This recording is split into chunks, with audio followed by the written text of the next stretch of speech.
أعوذ بالله من الشيطان الرجيم بسم الله الرحمن الرحيم.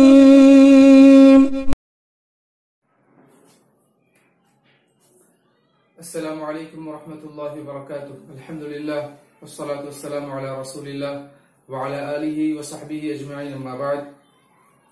محترم ناظرین کرام، میں آپ تمام کا اس 5ویں ایپیسوڈ میں استقبال کرتا ہوں.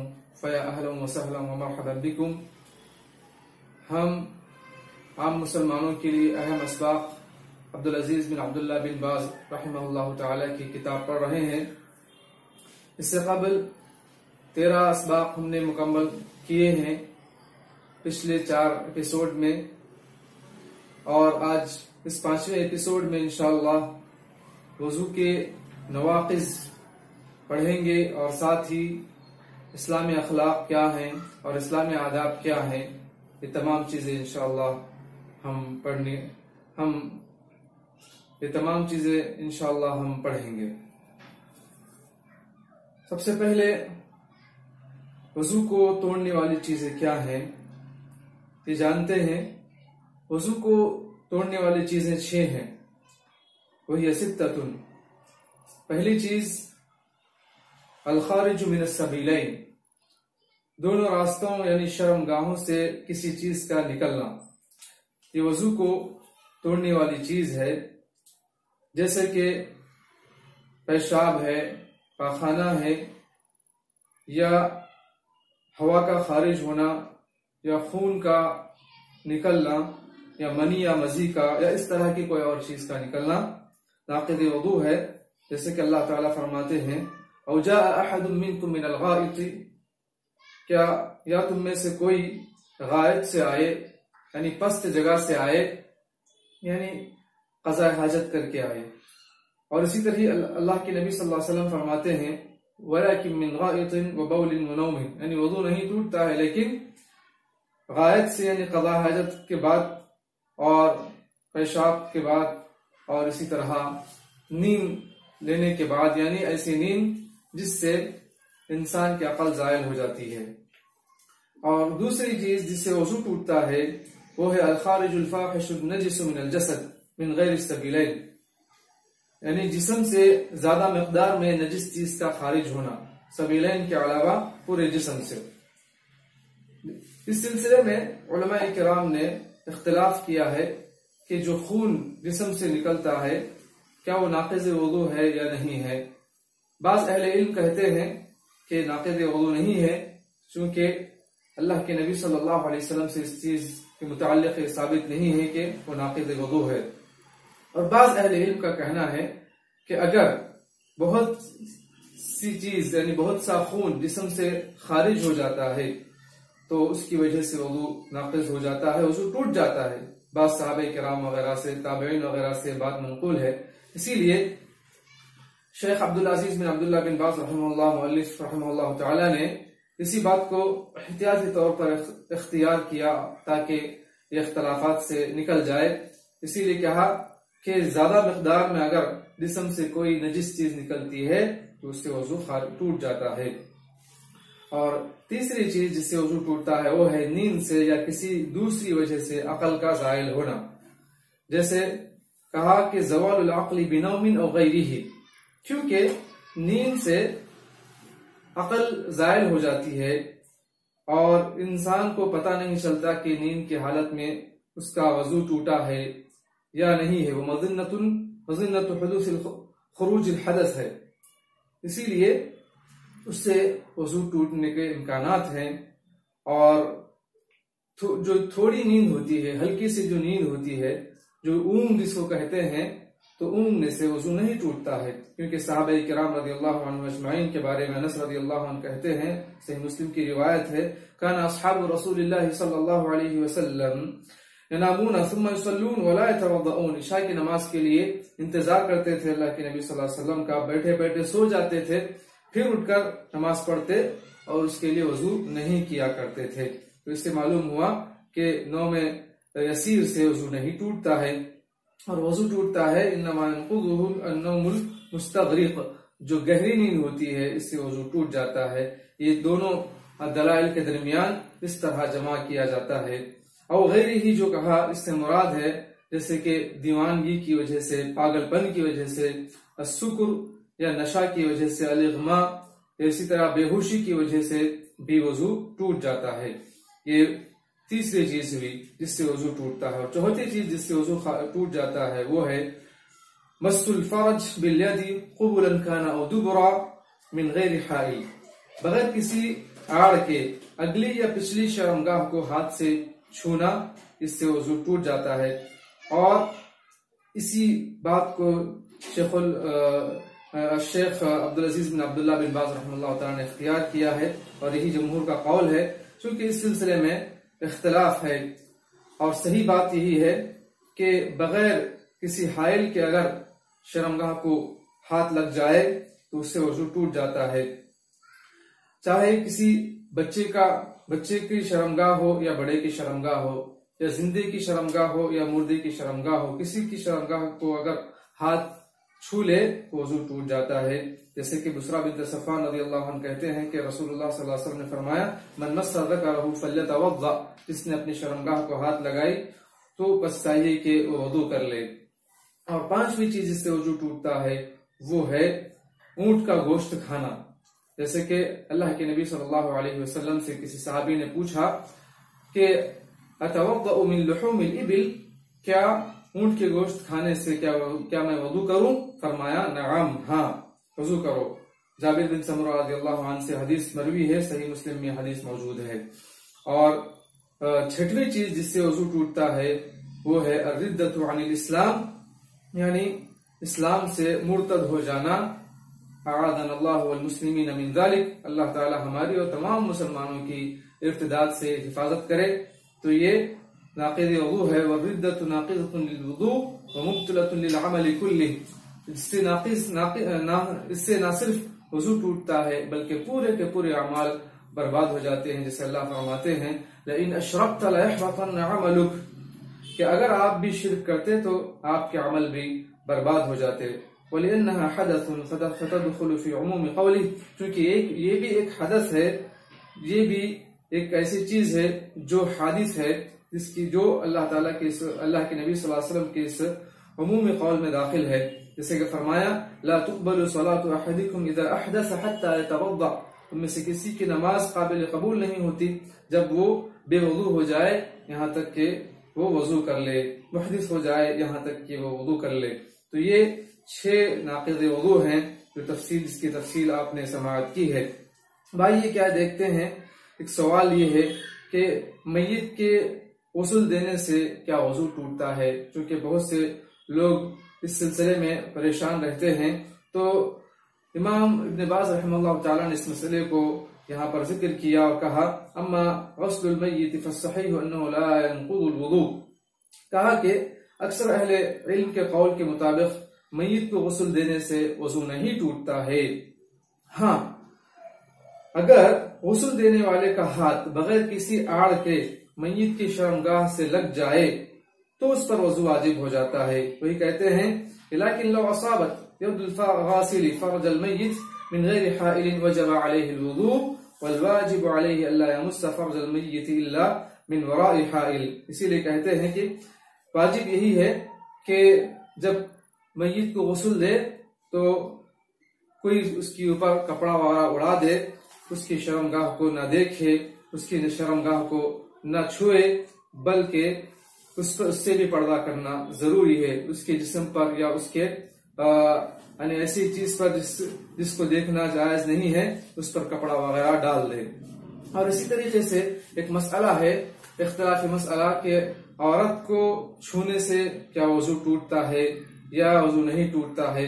اس سلسلے میں علماء کی 2 رائے ہیں، لیکن علماء کے صحیح قول کے مطابق عورت کو چھونے سے بھی وضو نہیں ٹوٹتا ہے۔ هكذا مس المرأة الا ينقض الوضوء مطلقا سواء كان ذلك عن شهوة او غير شهوة في اصح قولي العلماء، علماء کے صحیح قول کے مطابق 2 قول ہے، اس میں جو صحیح قول ہے وہ اس کے مطابق کہ عورت کو چھونے سے خواہ شہوت سے چھو چھوئے یا بغیر شہوت کے چھوئے وضو نہیں ٹوٹتا ہے، کیونکہ نبی کریم صلی اللہ علیہ وسلم نے اپنی بعض بیویوں کا بوسہ لیا اور وضو کیے بغیر نماز پڑھی۔ اسی لیے کہتے ہیں ما لم یخرج منہ شیء، اگر عورت کو چھونے سے شہوت سے کوئی چیز خارج نہیں ہوتی ہے، منی مزی وغیرہ، تو اس سے وضو نہیں ٹوٹتا ہے، کیونکہ نبی کریم صلی اللہ علیہ وسلم نے اپنی بیویوں کو بوسہ دیا اور وضو نہیں کیا ہے۔ اور اس سلسلے میں ایک اور مسئلہ درپیش ہے کہ سورہ نساء اور سورہ مائدہ میں ایک آیت ہے اولا مستم النساء، یا تم میں سے کوئی عورتوں کو چھو کر آئے، تو اس میں لمس سے یعنی چھونے سے کیا مراد ہے؟ کیونکہ یہاں پر اختلاف اسی لیے ہوا کہ عورت کو چھونے سے وہ کیا وضو ٹوٹتا ہے نہیں ٹوٹتا ہے، تو یہ دلیل ہے، تو اس سے کیا مراد ہے؟ چونکہ ہم نے جو کہا کہ عورت کو چھونے سے وضو نہیں ٹوٹتا ہے، لیکن یہ آیت یہاں پر کہتی ہے کہ عورت کو چھونے سے وضو ٹوٹتا ہے، تو اس کی تفسیر صحیح تفسیر کیا ہے؟ تو فالمراد به الجماع فی الاصح من قول العلماء، علماء کے صحیح قول کے مطابق اس سے مراد جماع ہے، وهو قول ابن عباس وجماعت من السلف والخلف، اور یہی قول عبداللہ بن عباس رضی اللہ عنہ کا ہے، اور اسی پر سلف اور خلف کی ایک جماعت ہے۔ تو پتہ چلا کہ یہاں پر اس سے مراد جماع ہے، اس سے مراد عورت کو چھونا نہیں ہے۔ واللہ ولی التوفیق، اور آخر میں دعا دیتے ہوئے کہتے ہیں کہ اللہ تعالی سب سے زیادہ توفیق دینے والا ہے، وہی توفیق دینے والا ہے اپنے بندوں کو۔ تو الحمدللہ یہ سبق نمبر 14 مکمل ہوا ہے، نواقض وضو۔ اب اس کے بعد انشاءاللہ سبق نمبر 15 پڑھیں گے۔ اخلاق اور آداب کے متعلق کچھ اہم باتیں عبدالعزیز بن عبداللہ بن باز رحمہ اللہ تعالی نے ذکر کی ہیں۔ اسلامی اخلاق کے متعلق شریعت اسلامیہ میں بڑی اہمیت دی گئی ہے۔ اللہ کے نبی صلی اللہ علیہ وسلم سے جب پوچھا گیا کہ وہ کون سی چیزیں ہیں جو لوگوں کو زیادہ جنت میں داخل کریں گی، تو فرمایا تقوی اللہ و حسن الخلق، اللہ کا تقوی اور اچھے اخلاق ہیں۔ اور اللہ کے نبی صلی اللہ علیہ وسلم نے اس کی فضیلت میں بیان فرمایا کہ ان من احبکم الی واقربکم منی مجلسا یوم القیامہ احاسنکم اخلاقا، کہ قیامت کے دن جو مجھ سے سب سے زیادہ قریب ہوگا اور میرا محبوب ہوگا وہ جس کے اچھے اخلاق ہوں گے۔ اچھے اخلاق کے متعلق اللہ کے نبی صلی اللہ علیہ وسلم فرماتے ہیں کہ انما بعثت لاتمم مکارم الاخلاق، مجھے مکارم اخلاق کی تکمیل ہی کے لیے مبعوث کیا گیا ہے، بھیجا گیا ہے۔ اور مکارم اخلاق اس کا تعلق خالق اور مخلوق سے بھی ہے، خالق کا مخلوق سے ہے، اور اسی طریقے سے مخلوق کا مخلوق سے ہے، اور بندوں کا رسول اللہ صلی اللہ علیہ وسلم سے ہے۔ خالق کا مخلوق کے ساتھ اخلاق سے پیش آنا مطلب یہ ہے کہ جو اللہ جو پیدا کرنے والا ہے اسی کی عبادت کریں، اسی سے مدد مانگیں، اسی سے ڈریں اور اسی سے محبت کریں، اس کے علاوہ کسی کو ان عبادتوں میں شریک نہ کریں۔ اور مخلوق کی ساتھ حسن سلوک کرنے کا مطلب یہ ہے کہ ہر معاملے میں مخلوق کے ساتھ بھلائی کرے، خیر خواہی کرے، چاہے وہ ہمارے ساتھ بدخواہی کرے، لیکن ایک بندہ مومن اپنے آگے والے بھائی کے ساتھ ہر معاملے میں اس کے ساتھ اچھے اخلاق سے پیش آئے، گرچہ کہ وہ اس کے ساتھ برا سلوک کر رہا ہے۔ اس کا مقصد یہ ہے کہ اس کے ذریعے سے اللہ تعالیٰ کا تقرب حاصل کرے، جیسے کہ اللہ فرماتے ہیں انما نطعمکم لوجہ اللہ لا نرید منکم جزاء ولا شکورا، کہ اہل جنت جب جنت میں داخل ہوں گے تو کہیں گے کہ ان کا جو دنیا میں معاملہ تھا وہ ظاہر کریں گے کہ ہم یہ جو لوگوں کو کھلا رہے ہیں پلا رہے ہیں یہ اللہ کی خاطر ہے، ہم تم سے کوئی اجر اور اس کا بدلہ نہیں مانگتے ہیں۔ بہرکیف مکارم اخلاق کا اسلام میں بہت ہی اونچا مرتبہ ہے۔ شیخ عزیز بن عبداللہ بن باز رحمہ اللہ تعالی نے انہی میں سے چند اخلاق حسنہ کی طرف اشارہ کیا ہے. ان میں سے 10 اخلاق حسنہ کا یہاں پر ذکر کیا گیا کہ جس کا ایک مسلمان کو متصف ہونا ضروری ہے. التحلی بالاخلاق المشروعۃ لکل مسلم، ہر مسلمان کا اچھے اخلاق سے، حسن اخلاق سے متصف ہونا ضروری ہے. جن میں سے پہلا انہوں نے ذکر کیا کہ ایک مسلمان کو چاہیے کہ وہ سچائی کو اختیار کرے.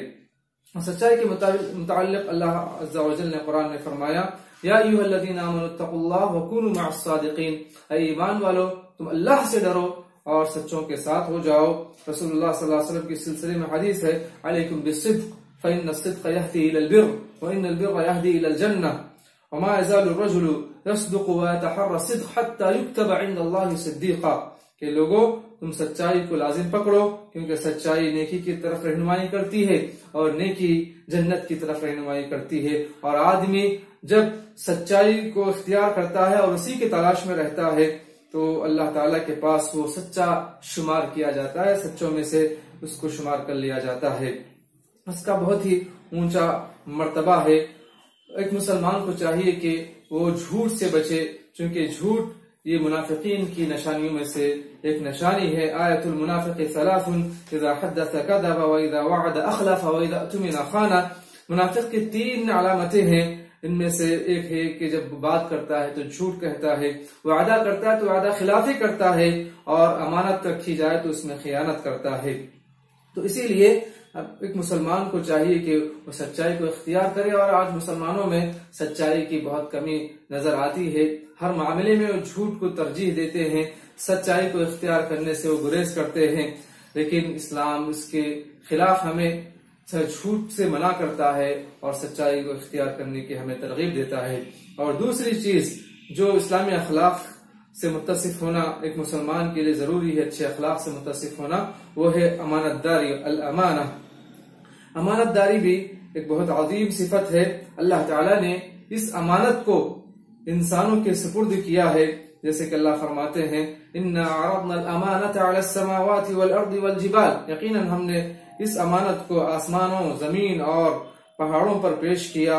فَأَبَيْنَ أَن يَحْمِلْنَهَا وَأَشْفَقْنَ مِنْهَا وَحَمَلَهَا الْإِنسَانُ، اور انہوں نے اس کو برداشت نہیں کیا اور انسان نے اس کو اٹھا لیا.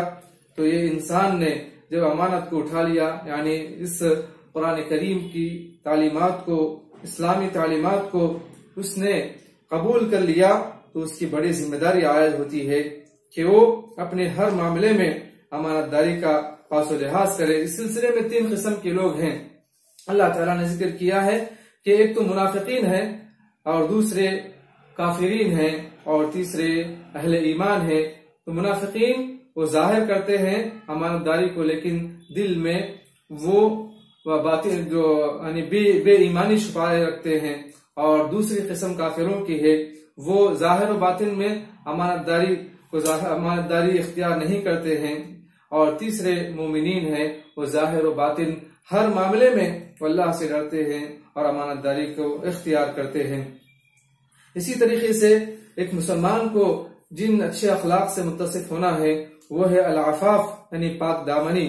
پاک دامنی بھی اختیار کرنا بہت ضروری ہے، یعنی برائیوں سے بچتے ہوئے، حرام کاموں سے بچتے ہوئے پاک دامنی اختیار کرنا چاہیے. اللہ فرماتے ہیں وَلْيَسْتَعْفِفِ الَّذِينَ لَا يَجِدُونَ نِكَاحًا حَتَّى يُغْنِيَهُمُ اللَّهُ مِنْ فَضْلِهِ، کہ جو نکاح کرنے کی صلاحیت نہیں پاتے ہیں، طاقت نہیں پاتے ہیں، بس چاہیے کہ وہ اللہ تعالیٰ ان کو نوازنے تک وہ پاک دامنی کا راستہ اختیار کرے، یعنی اللہ تعالیٰ سے ڈرتے ہوئے گناہوں سے بچے.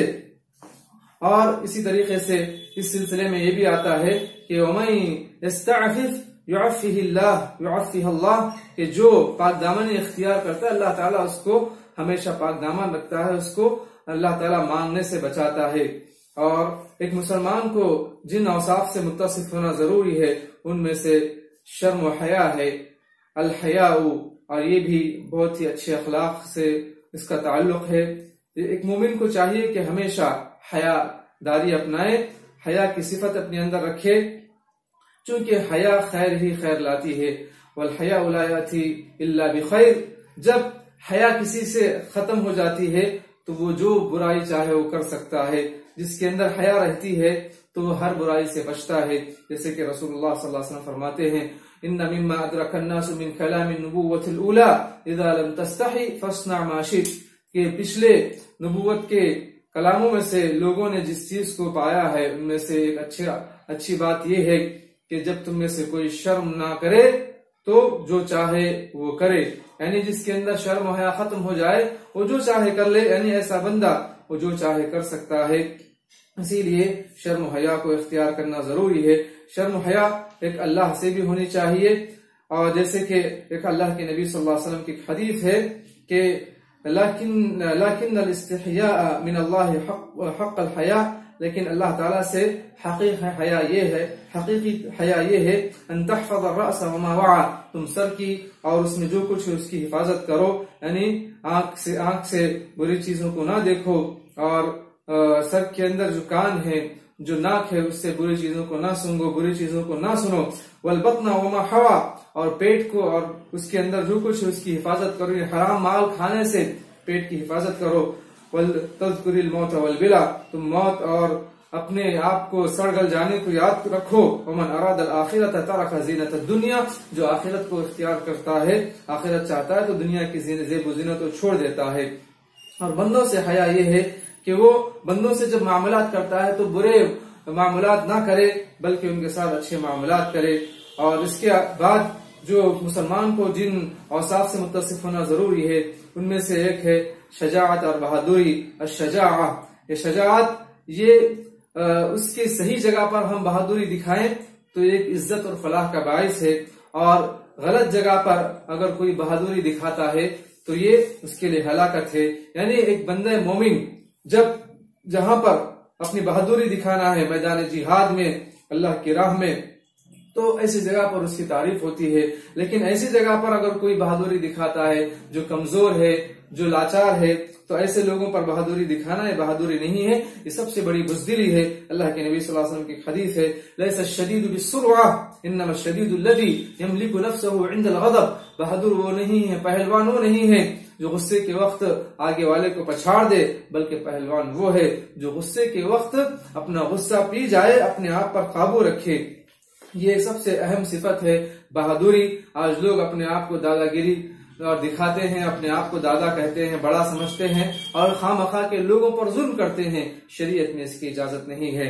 اور اس کے علاوہ جو ایک مسلمان کو اچھے اخلاق سے متصف ہونا ضروری ہے ان میں سے ایک الکرم ہے، یعنی کرم اور سخاوت، یعنی جو اللہ تعالیٰ نے مال دیا ہے اس مال کو بندوں پر خرچ کرنا، اس کو بندوں پر لٹانا اور ان کے ساتھ احسان کرنا اور ان کے ساتھ تعاون کرنا، یہ سب سے اچھے اخلاق ہیں۔ اللہ تعالیٰ فرماتے ہیں وَمَنْ يُوقَ شُحَّ نَفْسِهِ فَأُولَئِكَ هُمُ الْمُفْلِحُونَ، جو بخیلی سے بچا لیا گیا تو بس یہی لوگ کامیاب ہیں۔ یعنی بخیلی لوگوں کو ہلاکت میں ڈالنے والی ہے۔ اور اچھے اخلاق میں سے ایک وفاداری بھی ہے، الوفاء، اور وفاداری میں اللہ تعالیٰ فرماتے ہیں وَأَوْفُوا بِالْعُقُودِ، تم عہدوں کو پورا کرو، عہدوں کو، وعدوں کو جو اللہ سے تم نے وعدے کیے ہیں اس کو پورا کرو، جو لوگوں سے جو وعدے کیے ہیں اس کو پورا کرو، جیسے کہ عقود النکاح ہے، نکاح بھی ایک وعدہ ہے، ان وعدوں کو اچھے طریقے سے پورا کرو۔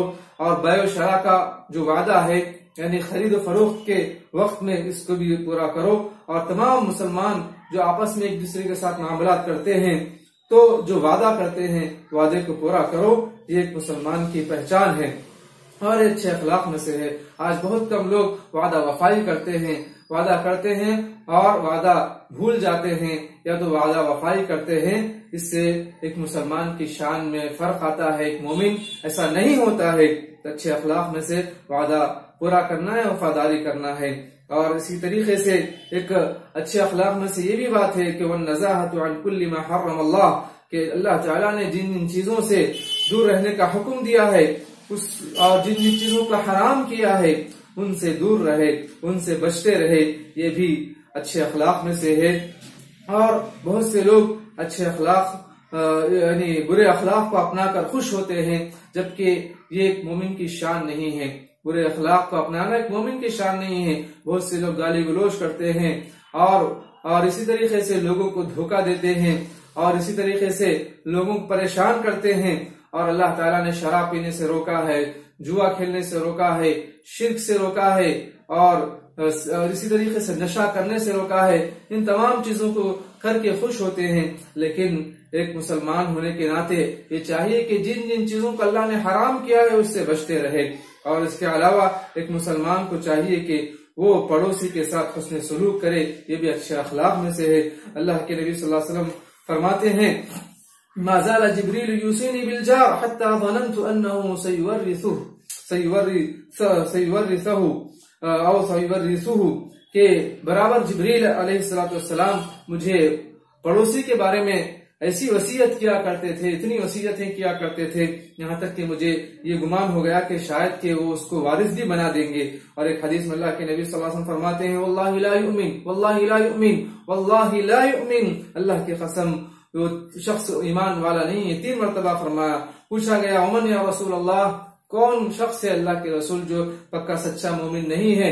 فرمایا قال الذي لا يأمن جاره بوائقه، کہ جس کے پڑوسی اس کی تکلیفوں سے محفوظ نہ رہے تو وہ شخص پکا سچا مومن نہیں ہے. اور پڑوسی کے ساتھ احسان میں سے اس کو تکلیف دینے سے بچنا چاہیے، ہر طریقے کی تکلیف دینے سے بچنا چاہیے، قولی تکلیف سے یعنی گالی گلوچ سے، اور اسی طریقے سے اس کی چغلی غیبت کرنے سے، اور فعلی تکلیف سے، ہر طریقے سے اس سے اچھا سلوک کرنا چاہیے. اور اس کے ساتھ اچھے سلوک میں سے یہ بھی ہے کہ اس کے ساتھ اچھے معاملات رکھے. اور اللہ کے نبی صلی اللہ علیہ وسلم نے جن جن چیزوں کا حکم دیا ہے اس پر عمل کرے. اگر کچھ اچھا پکا ہے گھر میں، پڑوسی کو ہدیتاً پیش کرے، یعنی خود اچھا کھا رہے ہیں، پڑوسی بھوکا ہے، اسلام اس کی اجازت نہیں دیتا ہے. ایک مومن کو چاہیے کہ اپنے پڑوسیوں کا خیال کرے. اور اسی طریقے سے مساعدۃ ذوی الحاجۃ حسب الطاقہ، یعنی حسن اور طاقت اور ضرورت مندوں کی حسب طاقت مدد کرے، یعنی جو ضرورت مند ہے اپنی طاقت کے حساب سے ان کی مدد کرنا بھی یہ اچھے اخلاق میں سے ہے. جیسے کہ اللہ کے رسول صلی اللہ علیہ وسلم فرماتے ہیں واللہ فی عون العبد ما کان العبد فی عون اخیہ، اور اللہ تعالیٰ بندے کی اس وقت تک مدد میں لگا رہتا ہے جب تک کہ بندہ اپنے بھائی کی مدد میں لگا رہتا ہے. اور ایک حدیث فرماتے ہیں، اور ایک حدیث میں اللہ کے نبی صلی اللہ علیہ وسلم کی روایت ہے کہ من نفس عن مؤمن کربۃ من کرب الدنیا نفس اللہ عنہ کربۃ من کرب یوم القیامہ، جو اللہ تعالیٰ کسی مومن کے کوئی شخص کسی مومن کی تکلیفوں میں سے کوئی تکلیف کو دور کرتا ہے دنیا کی، تو اللہ تعالیٰ اس مومن کی آخرت کی تکلیفوں میں سے ایک تکلیف کو، ایک مصیبت اور پریشانی کو دور کر دیتا ہے. یہ دوسروں کی مدد کرنے کی فضیلت ہے. اور اسی طریقے سے اور بھی بہت سے اچھے اخلاق ہے جس سے ایک مسلمان کو مزین ہونا، اپنے آپ کو مزین کرنا ضروری ہے. جو بھی کتاب و سنت میں ثابت ہے ان چیزوں کا اپنانا ایک مسلمان کی علامت اور پہچان ہے. تو یہ 10 اچھے اخلاق ہے کہ ایک مسلمان کو جس سے متصف ہونے کا حکم دیا گیا ہے. اور اسی طریقے سے اس سلسلے میں اہل علم نے بہت سی کتابیں لکھی ہیں، جن میں سے ایک کتاب ہے کتاب الادب المفرد امام بخاری رحمہ اللہ تعالی کی، جس میں انہوں نے اچھے اچھے اخلاق کو جمع کر دیا ہے تاکہ ایک مسلمان ان اخلاق سے متصف ہو اور اسلام کا صحیح نمونہ لوگوں کے سامنے پیش کرے. تو محترم ناظرین کرام، الحمدللہ یہ 15واں سبق ہم نے مکمل کر لیا ہے جس میں اسلامی اخلاق کیا ہیں، ایک مسلمان کو ان اخلاق سے متصف ہونا ضروری ہے. تو ان میں سے اہم چیزیں پیش کی گئی ہیں. اس کے بعد عبدالعزیز بن عبداللہ بن باز رحمہ اللہ تعالیٰ نے 16واں سبق میں اسلامی آداب ذکر کی ہیں، یعنی ایک مسلمان کو اسلامی آداب سے کن آداب کا خیال رکھنا چاہیے. ان میں سے چند کا یہاں پر تذکرہ کیا ہے سرسری طور پر، جبکہ بہت سے ایسے آداب ہیں جس پر ایک مسلمان کو صبح و شام عمل کرنا چاہیے. ان میں سے بعض آداب یہ ہیں کہ جس کا ایک مسلمان کو خیال رکھنا ہے، جیسے کہ سلام کرنا. جب ملاقات ہو تو گریٹنگ کیا ہے، اسلامی گریٹنگ السلام علیکم ورحمۃ اللہ وبرکاتہ. اور اس کی فضیلت یہ ہے کہ اللہ کے نبی صلی اللہ علیہ وسلم فرماتے ہیں کہ لا تدخلوا الجنة حتى تؤمنوا ولا تؤمنوا حتى تحابوا، تم جنت میں اس وقت تک داخل نہیں ہو سکتے یہاں تک کہ تم ایمان لے آؤ، اور تم ایمان والے اس وقت تک نہیں ہو سکتے یہاں تک کہ آپس میں ایک دوسرے سے محبت کر لو. الا ادلکم علی شیء اذا فعلتموه تحاببتم، کیا میں تمہیں ایسی چیز کی طرف رہنمائی نہ کروں جب تم اس پر عمل کرو گے تو آپس میں محبت اور الفت میں اضافہ ہوگا؟ فرمایا افشوا السلام بینکم، آپس میں سلام کو عام کرو۔ لیکن افسوس کی بات یہ ہے کہ بہت سے لوگ سلام کو عام کرنے کے بجائے گڈ مارننگ، گڈ ایوننگ ایسے کلمات کو عام کرتے ہیں، اور اسی طریقے سے ہر مذہب والا الگ الگ طریقے سے اس کو رواج دے رہا ہے۔ لیکن اسلام کی جو گریٹنگ ہے، اسلام کا جو طریقہ ہے السلام علیکم ورحمۃ اللہ وبرکاتہ، اس کے اندر بہت ہی بہترین معانی ہے۔ تو لہٰذا ہم سلام بار بار کرتے رہیں، ہر وقت ملاقات میں ہم سلام کریں۔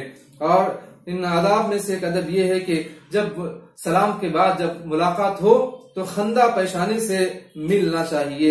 ایک مسلمان جب ملاقات کرتا ہے اپنے مسلمان بھائی سے، یا پھر شوہر بیوی سے ملاقات کرتا ہے، بیوی شوہر سے ملاقات کرتی ہے، یا بھائی ایک دوسرے سے ملتے ہیں اور رشتہ دار ایک دوسرے سے ملتے ہیں، یا دوست ایک دوسرے سے ملتے ہیں، تو اچھے مسکراتے چہرے سے ملنا چاہیے۔ غصے کی حالت میں یا چڑچڑی پن سے ملاقات کرنا اسلام میں اس کی اجازت نہیں ہے۔ اللہ کے نبی صلی اللہ علیہ وسلم فرماتے ہیں کہ لا تحقرن من المعروف شیئا ولو ان تلقى اخاك بوجه طلق، تم نیکی میں سے کسی نیکی کو حقیر نہ جانو، گرچہ کہ تم اپنے بھائی سے ملاقات کرو تو ہسمکھ چہرے سے ملاقات کرو، یعنی اس کو بھی حقیر نہ جانو، یہ بھی ایک نیکی ہے۔ اور اسلامی آداب میں سے ایک ادب یہ بھی ہے کہ جب ہم کھانا کھائیں اور کوئی چیز کو پیئیں، پانی یا شراب یا جوس وغیرہ، یا اسی طریقے سے کوئی اچھا کام کریں تو ہر وقت ہم بسم اللہ کہیں، اور کھانا کھاتے وقت سیدھے ہاتھ سے کھائیں، پیتے وقت سیدھے ہاتھ سے پیئیں، اور اللہ کا نام سے اس کام کا آغاز کریں، اور کھانے سے فارغ ہونے کے بعد الحمدللہ کہیں۔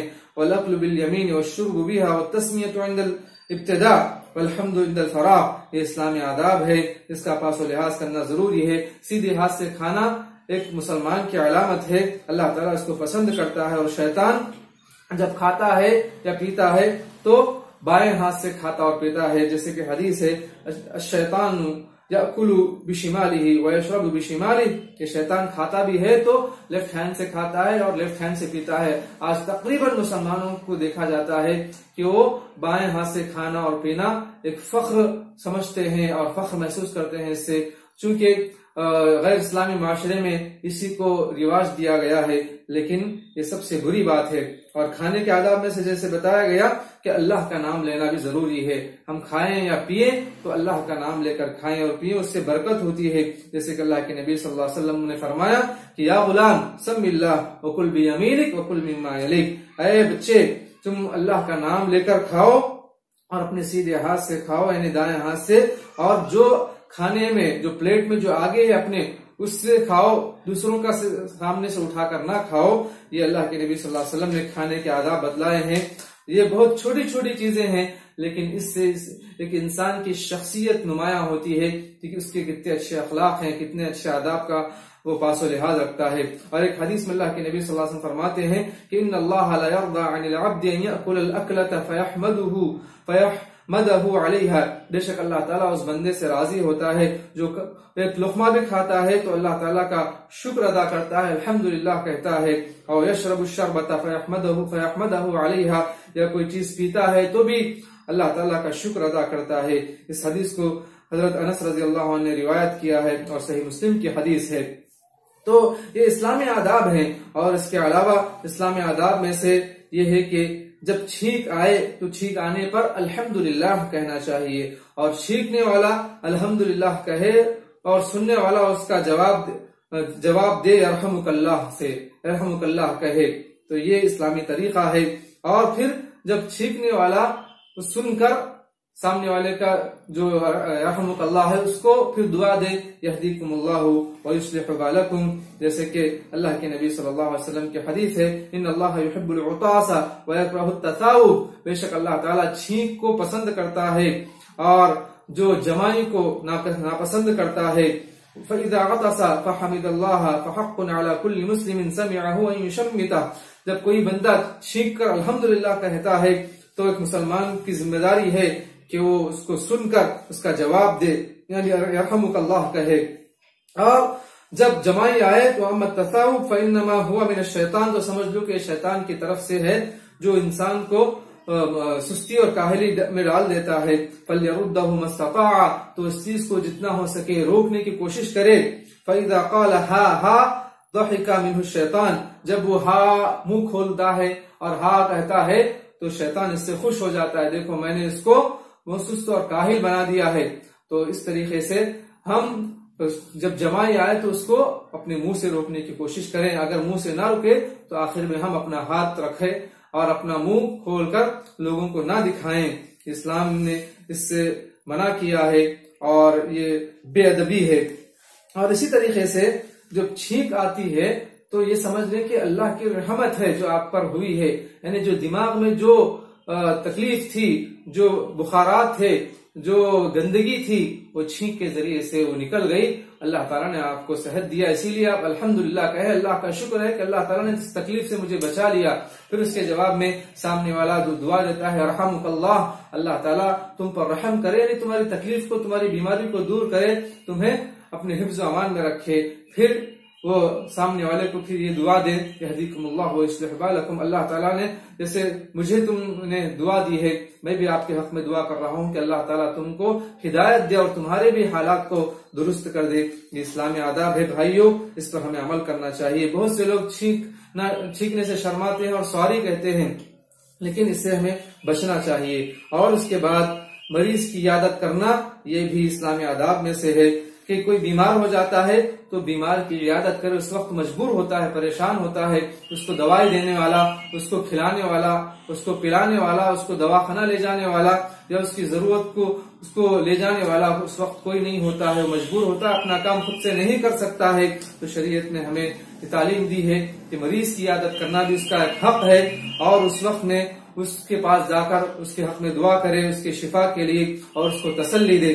اور اس کے علاوہ ایک ادب یہ بھی ہے اسلامی ادب کہ نماز جنازہ پڑھے. اگر کوئی کسی کی وفات ہو تو اتباع الجنائز للصلاة والدفن، اور نماز جنازہ پڑھے اور تدفین کے لیے نماز جنازہ کے پیچھے جانا، یہ بھی اسلامی آداب میں سے ہے. جیسے کہ اللہ کے نبی صلی اللہ علیہ وسلم نے اس حدیث میں بیان فرمایا کہ من شہد الجنازہ حتی یصلی، جو جنازے کی نماز میں شریک ہو کر یہاں تک کہ اس کی نماز پڑھ لیتا ہے، فلہ قیرات، تو اس کے لیے قیرات اجر ہے. ومن شہد حتی تدفن کان لہ قیراتان، اور جو نماز بھی پڑھتا ہے اور دفن کے تک بھی شریک ہوتا ہے تو اس کے لیے 2 قیرات ہے. پوچھا گیا قیرات کیا ہے، قیراتان کیا ہے، تو کہا مثل الجبلین العظیمین، جو بڑے بڑے پہاڑوں کے مانند اس کو اجر ثواب ملے گا. تو یہ کچھ آداب رہے اسلامی آداب. اللہ عز و جل ہمیں ان آداب پر عمل کرنے کی توفیق عطا فرمائے. انشاءاللہ بقیہ دروس میں اور بھی مزید اسلامی آداب پیش کیے جائیں گے. اللہ تعالی ہم سب کو حسن عمل کی توفیق عطا فرما. آمین یا رب العالمین. وصلی اللہ علی النبی الکریم. السلام علیکم ورحمۃ اللہ وبرکاتہ.